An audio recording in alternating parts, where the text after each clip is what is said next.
이 시간 함께 나눌 말씀은 마태복음 4장 12절에서 17절의 말씀입니다. 마태복음 4장 12절에서 17절의 말씀을 봉독하겠습니다. 예수께서 요한이 잡혔음을 들으시고 갈릴리로 물러가셨다가 나사렛을 떠나 스불론과 납달리 지경 해변에 있는 가버나움에 가서 사시니 이는 선지자 이사야를 통하여 하신 말씀을 이루려 하심이라. 일러스되 스불론 땅과 납달리 땅과 요단강 저편 해변길과 이방의 갈릴리여, 흑암에 앉은 백성이 큰 빛을 보았고 사망의 땅과 그늘에 앉은 자들에게 빛이 빛이었도다 하였느니라. 이때부터 예수께서 비로소 전파하여 이르시되 회개하라, 천국이 가까이 왔느니라 하시더라. 아멘.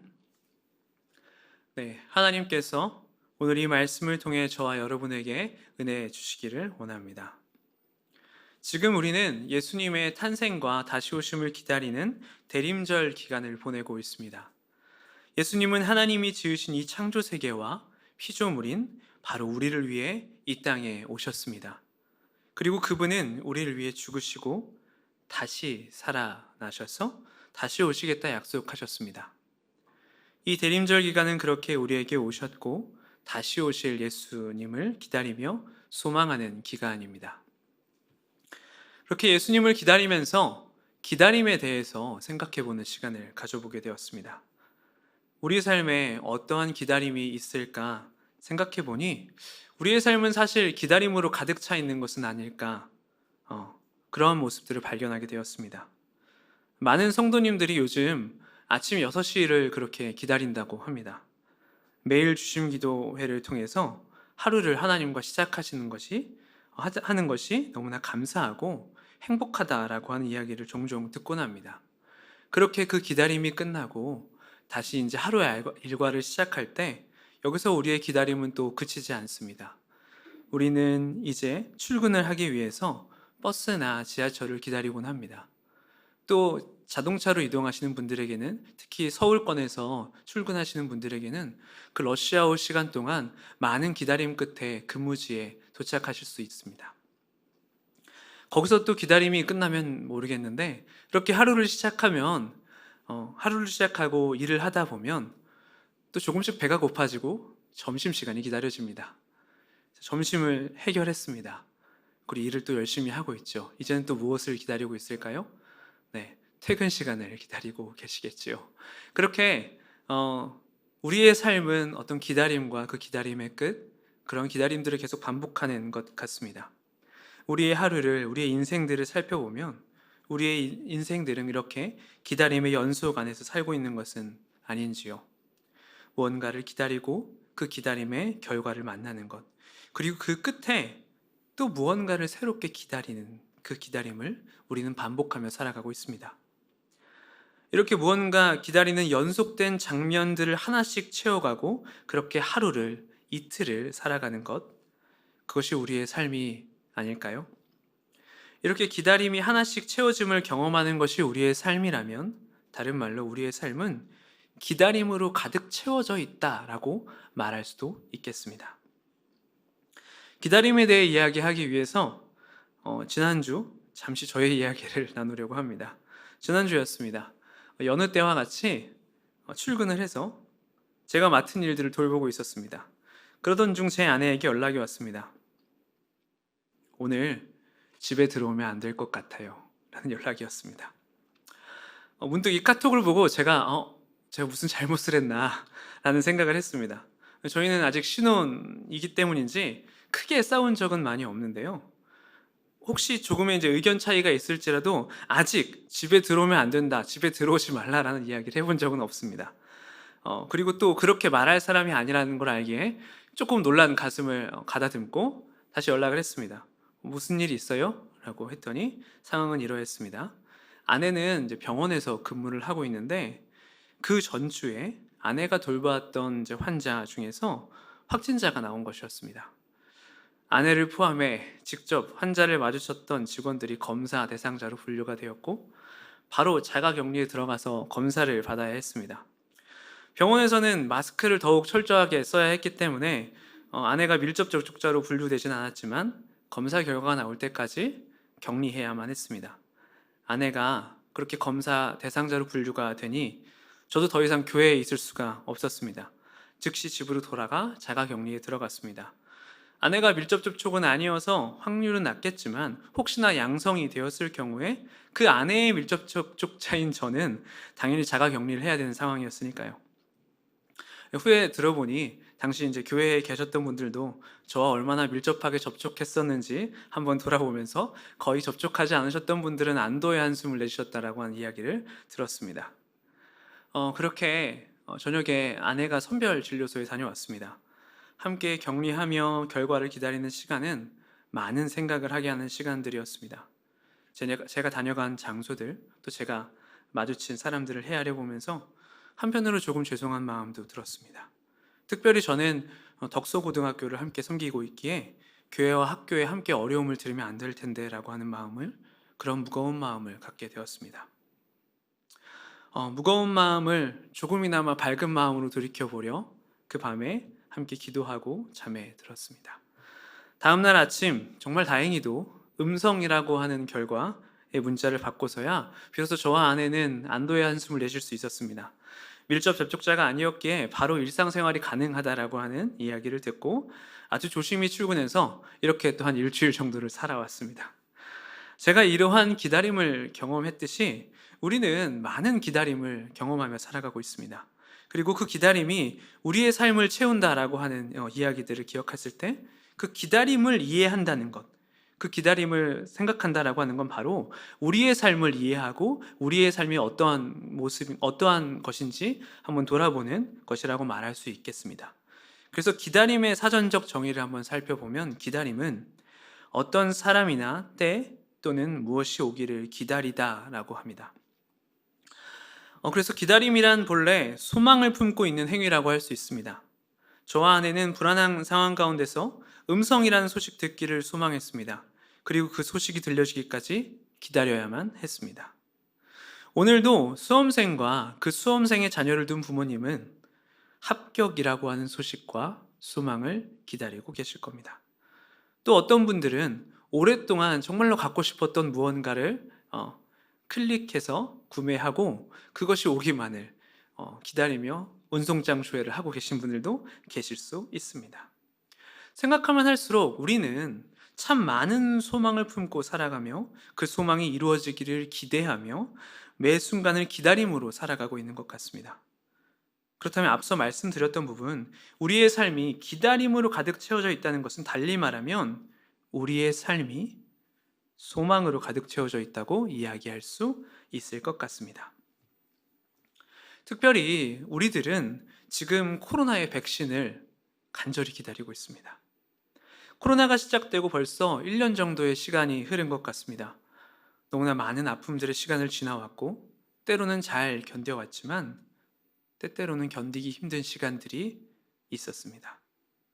그래서 코로나로 인해 우울증과 같은 증상을 호소하는 분들이 많아졌기에 코로나 블루라고 하는 신조어도 생겨났습니다. 코로나19와 우울감을 뜻하는 블루라고 하는 단어가 합쳐진 겁니다. 올해가 가기 전에 또 이 상황이 나아지기를 바랬지만 여전히 확진자는 늘어나고 있고 사회적 거리두기로 인해서 때로는 숨이 막힐 것 같은 형편에 살아가고 있습니다. 그래서 우리는 더욱이 이 어려운 시국을 끝낼 무기, 백신을 기다리고 있는 것 같습니다. 그 백신이 우리에게 주어져서 우리의 삶이 다시 한번 회복되기를 간절히 소망하고 있습니다. 그래서 우리는 하루빨리 그 입증된 백신이 안정된 백신이 우리 앞에 주어지기를 간절히 기다리고 있죠. 자, 이렇게 백신을 기다리시는 분들, 또한 많은 것들을 소망하면서 많은 것들을 기다리고 계시는 우리 높은뜻 덕소교회 교우님들에게 조심스럽게 여쭙겠습니다. 이 대림절 기간 우리가 바라고 기다리는 많은 것들을 넘어서 진정 예수님을 기다리고 계십니까? 그리고 그 예수님이 정말 기다려지십니까? 수많은 기다림으로 채워지는 우리의 삶에서 진정으로 기다려야 할 예수님의 자리를 마련해 두셨습니까? 우리가 그토록 소망하는 백신, 꿈, 합격들을 넘어서 과연 그보다 더 예수님을 진정으로 기다리고 소망하고 계십니까? 이 시간 이어지는 말씀을 통해 예수님을 기다리는 마음을 회복하며 예수님을 기다린다는 것이 무엇인지 함께 알아가는 시간이 되기를 소망합니다. 예수님을 기다린다는 것에 대해 함께 생각하기 위해서 잠시 한 분을 소개해 드리려고 합니다. 영어 영문학을 전공하시고 미국의 한 대학에서 교수로 재직하셨던 해럴드 슈와이저라고 하는 분이 계십니다. 이분의 책 중에서 한국에 번역되어 소개된 기다리는 사람은 누구나 시인이 된다라고 하는 책이 있는데요. 그 책에 담겨진 한 문장을 가져와 봤습니다. 기다림이란 우리가 거쳐가는 단순한 시간의 통로가 아니라 우리 존재의 조건이다. 기다림이란 우리가 거쳐가는 단순한 시간의 통로가 아니라 우리 존재의 조건이다. 우리는 반복되는 기다림과 소망 속에서 삶을 살아가는 존재라고 했습니다. 그런데 그 슈와이저는 기다림이라고 하는 것은 단순히 시간의 흐름 속에서 지나치는 한순간을 말하는 것이 아니라 우리의 존재를 만들어주는 시간이라고 말하고 있습니다. 한번 우리의 삶을 돌아봅시다. 지금껏 갖고 계신 지혜와 지식들이 하루아침에 생기셨습니까? 우리는 대부분 수많은 경험을 하며 수많은 지혜와 지식을 오랜 기간 쌓아왔습니다. 그리고 그것이 지금의 우리를 만들어주고 있지요. 그리고 그러한 지혜와 지식을 얻기 위해 우리는 타인을 통해서 타인이 쌓아놓은 지혜와 지식을 또 여러 매체를 통해 습득하기도 합니다. 그리고 그러한 지혜와 지식을 얻기 위해 우리가 어떤 바라고 소망하는 바를 조금 더 찾고 간구해서 우리의 오늘에 이르게 되었지요. 여러분들의 또 외모와 성격은 어떻습니까? 하루아침에 오늘의 모습까지 이룬 것은 아니시지요. 유전적이고 환경적인 시간의 기다림과 어떠한 모습으로 삶을 살아내고 싶다라고 하는 소망이 만나서 오늘의 우리라고 한 존재가 서 있게 되었습니다. 이렇듯 우리는 작고 소중한 경험들을 기다림을 통해서 습득하면서 그 모든 기다림을 통해서 얻게 된 결과물들이 조금씩 우리 내면에 쌓여 지금의 우리의 존재를 만들었다고 할 수 있습니다. 이렇듯 기다림이 우리의 존재를 만들어주는 시간이라고 한다면요, 우리가 이 대림절에 예수님을 기다린다라고 하는 것은 조금 더 특별한 의미를 갖게 되는 것 같습니다. 대림절은 단순히 멈춰서서 예수님을 바라보는 시간이 아닙니다. 대림절은 예수님을 기다림으로써 우리의 존재를 만들어가는 시간이 됩니다. 그래서 이 시간은 예수님을 바라보며 예수님이 어떤 말씀을 하셨는지, 어떤 마음을 품으셨는지, 어떠한 삶을 살아내셨는지 차곡차곡 담아내는 시간이 되어야 합니다. 그렇게 예수님의 모습을 우리의 삶에 축적할 때 우리는 비로소 기다림을 통해 우리라고 하는 존재를 만들어갈 수 있게 되는 겁니다. 바로 이 대림절 기간 예수님을 기다리면서 예수님을 소망하시고 예수님을 우리 존재의 그릇에 담아내는 우리가 되었으면 좋겠습니다. 그렇다면 우리는 어떤 예수님의 모습을 대림절 기간 담아야 하겠습니까? 우리가 기다리는 예수님은 그럼 누구십니까? 오늘 우리가 읽은 마태복음의 저자 마태는 광야에서 시험을 받으시고 이제 막 공생애의 발걸음을 내디디시려고 한 예수님을 바라보며 예수님은 바로 이런 분이었다라고 전해줍니다. 마태는 갈릴리에 머무셨던 예수님을 바라보고 소개하면서 이사야 9장의 말씀을 인용했는데요. 바로 오늘 우리가 읽은 마태복음 4장 15절 16절의 말씀입니다. 스불론 땅과 납달리 땅과 요단강 저편 해변길과 이방의 갈릴리여, 흑암에 앉은 백성이 큰 빛을 보았고 사망의 땅과 그늘에 앉은 자들에게 빛이 빛이었도다 하였느니라. 마태는 이사야서의 말씀을 통해 예수님을 빛으로 묘사합니다. 또한 갈릴리 땅을 흑암, 사망의 땅, 그늘과 같이 어두운 이미지로 비추어 줍니다. 어두운 우리 삶 가운데 빛으로 오신 예수님을 상반된 빛과 어두움이라는 이미지를 사용하여 더욱 극명하게 드러내고 있는 겁니다. 오늘 빛으로 오신 예수님을 더욱 깊이 이해하기 위해서 갈릴리 사람들이 어떠한 어두움 가운데 살고 있었는지 잠시 이야기를 나누겠습니다. 오늘 말씀에는 스불론과 납달리라는 표현이 등장합니다. 이 표현은 스불론 지파와 납달리 지파를 의미하고 이 두 지파가 거주하였던 곳이 바로 갈릴리였기에 이 말씀이 등장하고 있습니다. 먼저 갈릴리라고 하는 땅은 역사적으로 아픔을 지니고 있는 흑암의 땅이었습니다. 이것은 오늘 말씀에도 나온 이방의 갈릴리라고 하는 표현을 통해 알 수 있는데요. 납달리와 스불론 지역은 갈릴리 호수와 그 주변의 비옥한 땅을 가지고 있는 지역이기는 하지만 원래 이방인들이 거주했던 지역이었기에 이 비옥한 땅을 차지하려고 전쟁이 자주 일어났습니다. 더불어 아수르가 북이스라엘을 멸망시키자 기다렸다는 듯이 많은 이방인들이 몰려와 살았기 때문에 많은 이스라엘 사람들은 그곳을 자신의 고유의 영토라고 생각하기보다 이방인들과의 공존의 장소로 생각하였고요. 그래서 이방의 갈릴리로 기억하고 있습니다.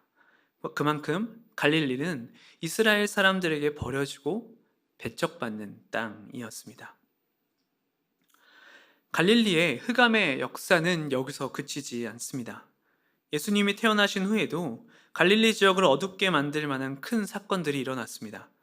예수님의 유년 시절에 갈릴리의 중심부는 세포리스라고 하는 지역이었습니다. 예수님이 10살쯤 되었을 때의 무렵이었습니다. 갈릴리 지역에 에제키야의 아들 유다라고 하는 사람을 중심으로 해서 열심당원들이 함께 규합합니다. 모여서 로마 제국에 맞서는 민족 독립 전쟁을 치르게 되죠. 로마 제국 입장에서 보면 이들은 반란 세력이었고 테러리스트들이었습니다. 그래서 당시 역사가들의 기록을 살펴보면요, 도적대 두목으로 묘사된 에제키야의 아들 유다는 갈릴리 세포리스 주변에 살던 절망에 빠진 수많은 사람들을 조직하여서 당시 왕의 요새였던 세포리스를 침공합니다. 그리고 그곳에서 무기를 탈취하고요, 따르는 많은 무리들에게 무장을 시켜서 보물들을 갈취했다고 합니다. 로마의 황제는 그래서 이에 시리아의 총독 바루스를 보내서 이 반란 세력에 대한 응징을 단행했고요. 반란군을 처형하기 위해 세포리스 주변에 무려 2,000개가 넘는 십자가를 세워서 이들을 처형했다고 합니다. 바로 이 지역 세포리스는 예수님이 자라고 있었던 나사렛에서 얼마 떨어지지 않는 거리에 있었습니다. 예수님이 아마 그 장면을 보시지 않았을까 추측이 되는 그 정도로 가까운 거리였습니다. 그렇게 아픈 상처 2,000여 개의 십자가가 있었던 그 갈릴리 땅은 흑암이라 부르기에 전혀 부족함이 없는 큰 아픔의 역사가 있는 땅이었습니다. 갈릴리를 둘러싼 아픔의 역사가 또 여기서 그치지 않습니다. 예수님이 태어난 당시에 있었던 헤롯 왕이 죽은 다음에요, 헤롯 안티파스라고 하는 사람이 갈릴리와 그 베레아 지역의 분봉왕으로 즉위했습니다. 헤롯 안티파스는 자신의 궁이 있던 그 세포리스 지역의 재건을 하려고 대규모 토목 사업을 실시했는데요.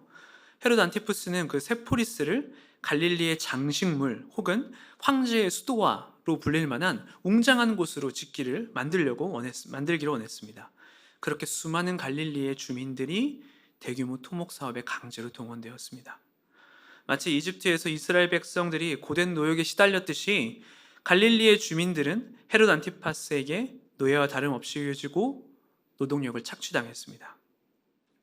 성경에 예수님의 아버지였던 요셉에 대한 언급이 예수님의 탄생 때 말고는 없기에 어떤 학자들은 먼저 말씀드린 세포리스의 처형과 요셉의 죽음이 연관되어 있을 수 있다라고 생각하는 분들도 계십니다. 에제키엘의 아들 유다의 민족 독립 전쟁에 참여해서 예수의 아버지가 죽었을지도 모르겠다, 아니면 그러한 소요 가운데 함께 휘말렸을지도 모르겠다라고 추측하는 분이 계십니다.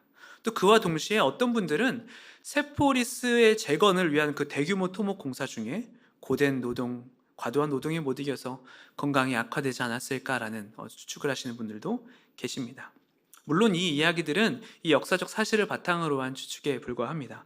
하지만 혹시 예수님의 아버지 요셉의 죽음이 이 두 사건과 연관이 되지 않았을지라도 분명히 추측할 수 있는 건 예수님과 가까운 이웃 중 바로 옆집에 사는 혹은 앞집에 사는 그 누군가는 이 아픔을 함께 경험했던 사람이었을 겁니다. 그러한 어두운 삶의 피해자였을 가능성이 높습니다. 이 실제의 역사를 우리가 다 알 수 없지만 그래서 예수님도 이 아픔의 역사를 공유하고 직간접적으로 영향을 받으셨을 겁니다. 이러한 아픔이 갈릴리라고 한 지역을 흑암과 사망의 땅, 그늘로 빗대서 말씀에 담은 이유일 것입니다. 예수님은 이러한 어둠과 죽음이 손을 뻗고 있는 갈릴리에서 자라셨습니다. 앞서 언급드린 어려움 외에도 로마 행자에게 바치는 조공과 또 성전에 바치는 그런 성전세, 종교세 등으로 인해서 갈릴리 사람들의 현실은 정말로 극도로 피폐했습니다. 특히 생계를 감당해야 될 사람들은 대부분 세포리스 재건 공사에 동원됐기에 현실을 극복할 엄두도 내지 못하고, 가난한 사람들은 자신의 일을 돌보지 못하고 동원되어 더욱 가난에 빠지게 되었습니다. 더욱더 가난은 악화되기만 했습니다. 흑암과 같은 현실은 그들에게 더욱더 짙어지고만 있는 것 같았습니다. 이러한 삶을 짊어지고 있는 이들에게 오늘의 말씀이 들려집니다. 스불론 땅과 납달리 땅과 요단강 저편 해변길과 이방의 갈릴리여, 흑암에 앉은 백성이 큰 빛을 보았고 사망의 땅과 그늘에 앉은 자들에게 빛이 비치었도다 하였느니라. 그렇게 흑암과 사망의 길을 걷는 갈릴리 사람들에게 예수님이 빛으로 오셨습니다. 사망의 땅으로밖에 표현할 수 없는, 이미 어두웠지만 더욱 흑암을 향해 내딛고 있는 그 갈릴리 땅에 예수님은 빛으로 오셨습니다. 예수님은 요한복음을 통하여 또 스스로를 이렇게 고백하십니다. 요한복음 8장 12절의 말씀입니다. 예수께서 또 말씀하여 이르시되 나는 세상의 빛이니 나를 따르는 자는 어둠에 다니지 아니하고 생명의 빛을 얻으리라. 갈릴리 땅은 몹시도 어두웠을 겁니다. 앞서 언급드렸듯이 헤어나올 수 없는 가난의 굴레에 머물러 있었을 겁니다. 또 가난은 언제나 병을 불러오기 마련입니다. 그래서 그곳에는 병자들도 많았을 겁니다. 포로와 같은 생활을 하며 억눌려 지내는 사람들이 많았습니다. 하지만 언제나 깊은 어두움은 빛을 더욱 밝게 드러냅니다. 더 어두울수록 빛은 더욱더 찬란하게 비추이게 됩니다. 깊은 절망의 나락을 걷고 있을 때 그 내리는 빛 한 줄기는 절망에서 일어날 희망이 되어 줍니다. 예수님은 그렇게 가난에서 구원받고자 했던 이들에게, 병들매서 구원을 얻고자 했던 이들에게, 억눌린 모든 아픔에서 구원을 얻고자 했던 이들에게 빛이 되어 주셨습니다. 그런데 그런 가난한 자들과 병들리고 억눌린 자, 포로된 자들의 이야기를 떠오르며 생각하며 우리에게 또 생각나는 말씀이 있을 겁니다. 그것은 바로 예수님이 전하신 하나님의 나라의 모습입니다. 예수님이 언급하신 하나님의 나라를 대표하는 구절인 누가복음 4장 18절에서 19절은 이렇게 나옵니다. 주의 성령이 내게 임하셨으니 이는 가난한 자에게 복음을 전하게 하시려고 내게 기름을 부으시고 나를 보내사 포로된 자에게 자유를, 눈먼 자에게 다시 보게 함을 전파하며 눌린 자를 자유롭게 하고 주의 은혜의 해를 전파하게 하려 하심이라 하였더라. 누가복음에서 예수님이 말씀하신 하나님 나라의 모습은 바로 스불론과 납달리 사람들, 흑암과 사망 그늘에 앉아 있었던 그 갈릴리 사람들에게 전해졌던 그 빛과 동일한 모습이었습니다. 가난한 자들에게 복음이 전해지고 포로된 자가 자유를 얻고 눈먼 자, 병든 자가 회복되고 눌린 자가 자유롭게 되는 것, 그것은 바로 갈릴리 사람들에게 비춰졌던 그 빛이었습니다. 그렇습니다. 그 빛은 예수님이셨고 또 그 빛은 또 그분이 전하신 하나님의 나라였습니다. 그래서 앞선 말씀과 이어지는 오늘 본문의 마지막 구절 마태복음 4장 17절의 말씀은 이것입니다. 이때부터 예수께서 비로소 전파하여 이르시되 회개하라 천국이 가까이 왔느니라 하시더라. 빛이신 예수님께서 공생애를 시작하시며 내뱉은 첫 이야기는 바로 천국, 하나님의 나라였습니다. 천국이 가까이 왔다라는 이야기로 시작하는 하나님 나라 복음은 예수님의 모든 공생애에 걸쳐 전파되었습니다. 예수님은 하나님의 나라를 이루는 삶을 사셨고요, 하나님의 나라 복음을 전파하셨습니다. 그것은 빛이신 예수님이 그의 삶을 통해서 담아내신 모습이었습니다.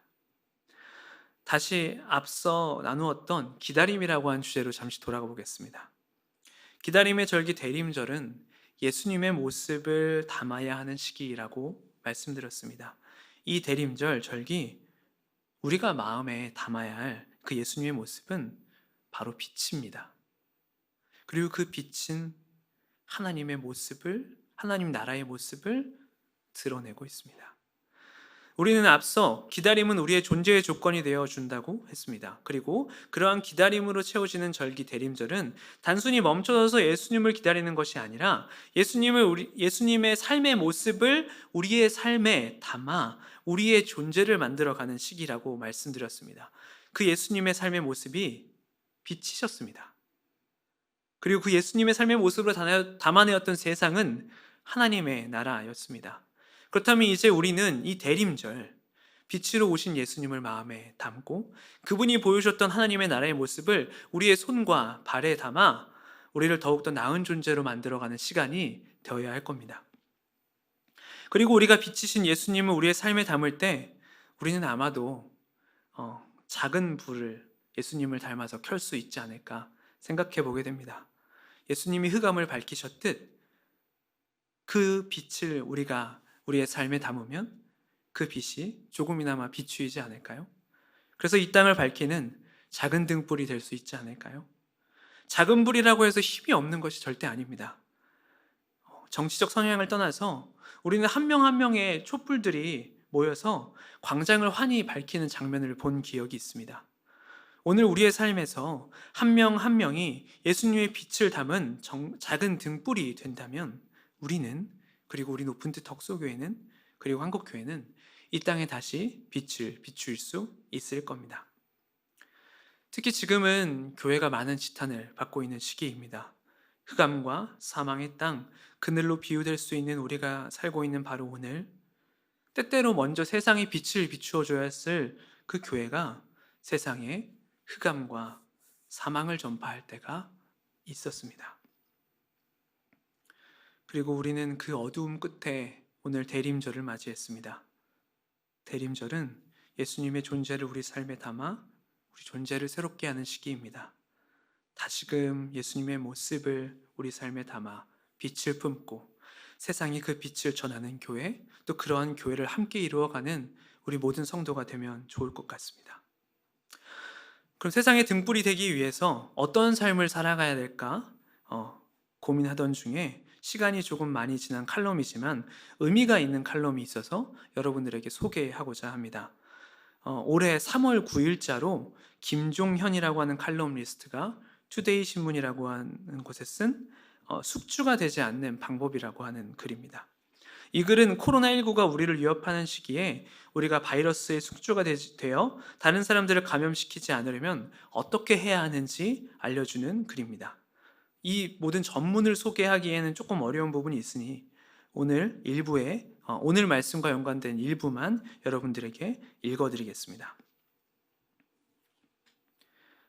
인천에 사는 한 70대 노인은 대구에 전해달라며 응원의 손편지와 돈 봉투를 남기고 사라졌다.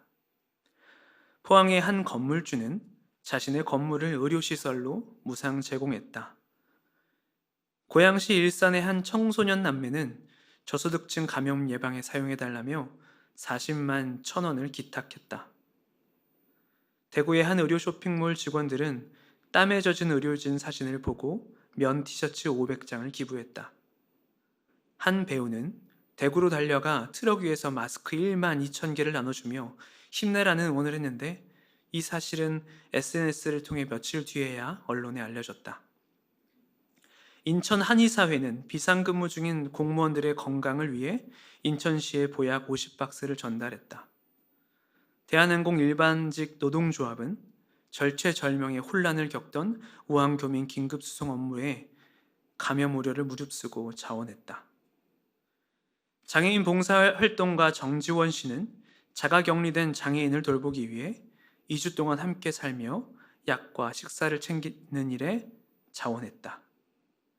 이창수 씨는 코로나 바이러스보다 혼자 격리된 생활이 더 위험할 수 있다며 확진 판정이 난 장애인 돌봄에 자원했다. 대구 지역 감염이 확산돼 의료인 모집을 한 지 나흘 만에 전국에서 간호사 247명, 의사 58명 등 850여 명의 의료인이 자원했다. 여의도 한상가 소유주들이, 인천 지역 전통시장 건물주들이, 경북대 인근 건물주가, 묵호시장 상인회가 여러 달에 걸쳐 10에서 50%에 이르는 임대료를 자발적으로 인하했다. 대구 지역 한 식당은 직원들이 휴무까지 반납해가며 의료진에게 매일 150인분의 도시락을 나눠준다. 소식을 들은 시민들은 식당에 3만 원, 5만 원씩 소액의 후원금과 쌀 등을 보내고 있다. 네, 이 칼럼에서 김종현 씨가 소개하는 내용은 사실 우리가 이미 익히 잘 알고 있는 내용일 겁니다. 코로나 시대를 겪으며 우리가 한 번쯤 접했을 만한 가슴 따뜻한 소식입니다. 그런데 이러한 익숙한 소식이 내 삶의 익숙한 모습으로 자리하고 있습니까? 어느샌가 가슴 따뜻한 소식에 옅은 미소를 지어왔지만 그러한 모습을 내 삶에 담아 누군가의 가슴을 따뜻하게 하고 누군가에게 옅은 미소를 전달하는 데는 소홀하지 않았나 돌아보게 됩니다. 이제 소홀했었다라고 하는 반성을 멈출 때가 된 것 같습니다. 이러한 모습들은 우리 교회와 성도가 먼저 지녀야 할 모습입니다. 다시 오실 예수님을 기다리며 그 예수님의 모습인 빛과 하나님의 나라를 손과 발에 담아 살아가야 할 그리스도인의 모습입니다. 이제는 세상을 밝히는 작은 일을 다른 사람들이 먼저 하였다는 소식을 뒤늦게 듣지 말고 우리가 그러한 소식을 먼저 만들어 보여주었으면 좋겠습니다. 예수님께서 우리의 가슴을 따뜻하게 만드셨듯이 우리가 그의 그런 모습들을 예수님의 모습을 삶에 담아 세상을 따뜻하게 하며 우리의 존재를 새롭게 만들어 가야 하겠습니다. 오늘 말씀에 앞선 시간에 찬양을 통해 나누었던 찬송가 510장의 가사를 한번 읽어 드리려고 합니다. 하나님의 진리 등대 길이 길이 빛나니 우리들도 등대되어 주의 사랑 비추세. 우리 작은 불을 켜서 험한 바다 비추세. 물에 빠져 헤매느니 건져내어 살리세. 3절의 가사입니다. 너의 등불 도두어라 거친 바다 비춰라. 빛을 찾아 헤매느니 생명선에 건져라. 우리 작은 불을 켜서 험한 바다 비추세. 물에 빠져 헤매느니 건져내어 살리세. 예수님의 탄생과 다시 오심을 기다리는 대림절입니다. 기다림은 우리의 존재를 만드는 시기이기에 이 대림절은 예수님의 모습을 우리의 삶에 담아 더욱 새로운 존재로 발돋움하는 시기입니다. 그리고 우리가 담아야 할 그 예수님의 모습은 바로 빛이며 그분이 전하셨던 하나님의 나라입니다. 이제 그 빛을 담아 작은 불을 켭시다. 그래서 저 망망하고 험한 바다에 헤매는 이들에게 비추어 줍시다. 그리고 그들을 전해줍시다. 그렇게 누군가에게 빛을 비추는 새로운 존재로 발돋움합시다. 대림절을 통해 그 삶을 살아내는 그렇게 새로운 우리가 되시는 저와 여러분이 되기를 진심으로 소망합니다.